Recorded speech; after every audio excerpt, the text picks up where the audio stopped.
and welcome here to TalkFCB, and welcome back here to the channel, guys. A happy Saturday to all of you out there. I hope you're staying busy. I hope you're staying somehow entertained, because the weekend without football, we're starting to get used to it now, but I'm still not enjoying it. But either way, coming up today, we got some news for you guys, got some opinion as well in this video. I hope you enjoy it. Let's get to it. And before we do come on to the transfer news, let's kick off in the video, first of all, with the opinion stuff. Because certainly during these times right now, without any football whatsoever, without any sport whatsoever, that leaves even more time on social media when you're flicking through the feed, when you're having a look at what people are talking about. Many people are getting involved, as you know, with Messi or Ronaldo. The debate which continues to go on years and years down the line, which in my mind, and many of our minds I feel, shouldn't even be a debate anyway. But look, I won't get sidetracked on that right away, because I want to talk here about one specific argument that you always seem to hear from the Ronaldo side in this particular debate. Because no matter what the context, no matter what you're discussing, it always seems to be brought up about how Ronaldo has won titles in several different leagues and how leaving Real Madrid for Juventus was challenging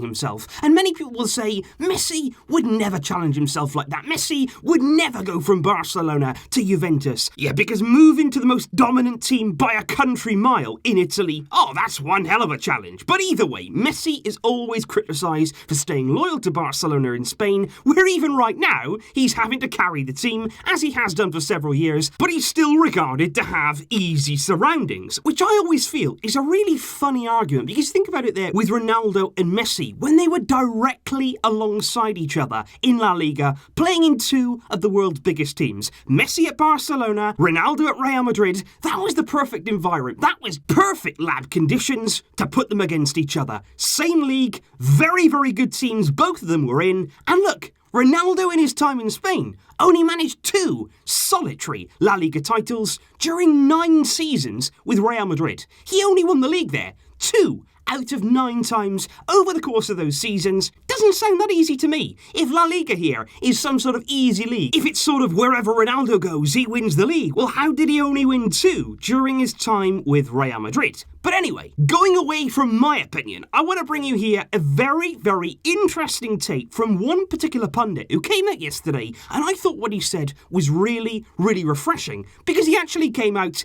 and said it like it was. And that pundit, incredibly, came from England, which makes this even more surprising, because I want to talk here about the words of Jamie Carragher, former Liverpool player, made a huge amount of appearances there in the Premier League with Liverpool, and has since gone on there to be a top Sky Sports analyst in the UK. And he was basically doing an interview yesterday with Caught Offside on whether Ronaldo should be thought of as ahead of Messi because of the fact that he's done it in more than one league. And these were Carragher's words, and like I say, this for me was so refreshing. Carragher said, "I think Ronaldo is quite clever because he's always seen as behind Messi, and I think that's why he moved to Juventus. He's thinking, I can say I've won the league in all these countries, been the top goal scorer in all of these countries, and there are more strings to my bow. And I think that's probably why Ronaldo tries to do the opposite of what Messi does, to try and paint himself as being slightly different." Carragher was then asked whether he felt that Messi needed to prove himself outside of Barcelona, and again,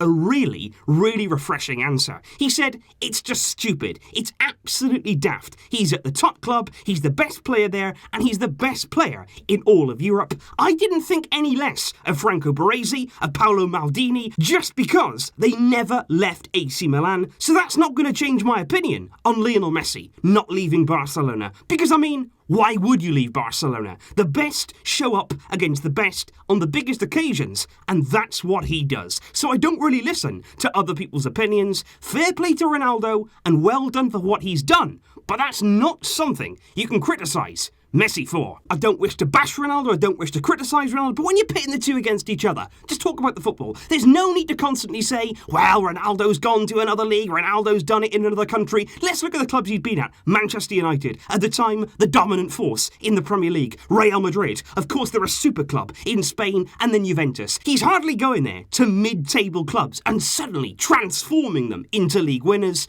I'm not really sure whether it's such the challenge that people paint it out to be. And Carragher didn't stop there either, because he went even further with his opinion. And again, it's just so refreshing. I keep saying that, but these are the opinions that people who actually watch the two of them will have. Those who actually sit down and analyse the game of Messi and Ronaldo. This is what an educated football fan actually sounds like. Carragher said, Messi does things that other people cannot do. He said he had a performance at Tottenham, I think, last season, where he almost played in centre midfield for the whole game, and he ran the show. Ronaldo couldn't do that. Honestly, Messi can dictate a game, he can dictate the pace of a game, he can do everything, not only score goals. It's not just about the stats, it's not just about the goals, it's not just about the assist. Sometimes it's about sitting back, watching a game, and it makes you smile, and it makes you think, wow. And I just think that Messi has more of those moments, and honestly, I couldn't agree more.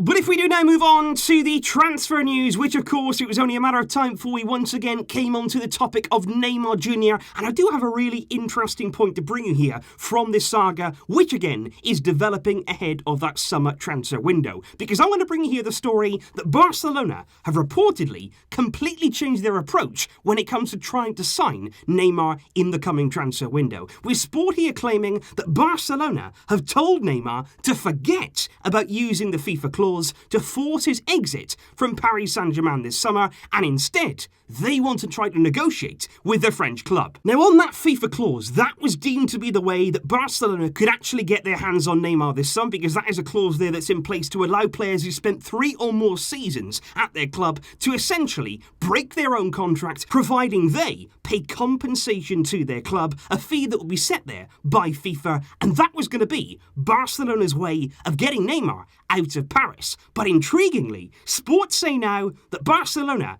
really don't want to go down that road. They completely changed their mind, and the reason for that is they believe that exploiting that FIFA clause could actually prove to be detrimental when it comes to their own players. And that, for me, that is interesting, because you think of it right now, Barcelona, within our squad, we've got a number of very high-profile players who we certainly don't want to lose, all of which have been at the club longer than 3 seasons, and who technically, exploiting that FIFA clause, if a club were to pay that compensation, they would be allowed to leave too. And I think what we're seeing here is Barcelona just thinking about their approach for Neymar, because you all know what happened in the summer of 2017 and how that impacted our club. At the beginning of that summer, Barcelona seemed convinced they were going to manage there to poach Marco Verratti from PSG. It was going to be a sensational signing. It was going to strengthen our midfield no end. And it all seemed to be coming to a crescendo. But suddenly, PSG flexed that financial power. They convinced Verratti to stay. And what's more, they then turned it all on Barcelona. They went for one of our own players. They used the release clause to pay that for Neymar. And suddenly, we, in the process, had lost one of our most important players. So this is Barcelona now thinking, hang on a minute, we want to go for this guy, we want to go down that road, but we're not really sure that maybe we want to leave ourselves at risk again. They're having second thoughts, and for me, negotiating for Neymar, that makes this deal so much more tough. Because I think in the current situation, in the current climate right around the world, you look at the economic state right now in Barcelona, we're looking at our players, we spoke about the wage bill yesterday, we're having to really force them into taking a pay cut, because right now we cannot afford to pay our players in full due to the situation caused by this pandemic. And it's going to be interesting to see what happens this summer with these high profile deals, because you look at Neymar, you look at Lautaro Martinez, and that wage bill, of course. Can we really afford, and can any top club still afford these massive transfer deals? What will happen in the coming transfer window? What knock-on effect will we see in the economic situation in football?